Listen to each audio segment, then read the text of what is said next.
Hello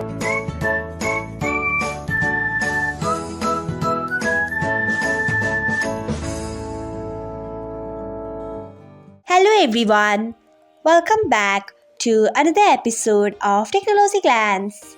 Today, in this video, I am going to guide you through how you can turn off show device files on YouTube Music. So, let's get started. Firstly, open YouTube Music app in your device. Then tap on profile icon. Next, tap on settings. After that, tap on downloads and storage.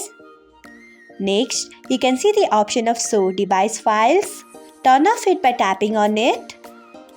So, this is how you can turn off show device files on YouTube Music.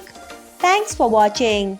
If you found this guide helpful, we would love it if you hit the thumbs up button below. We upload great new tech tutorials like this one every day. So, do not forget to subscribe to our channel and hit the bell icon so that you'll never miss another update.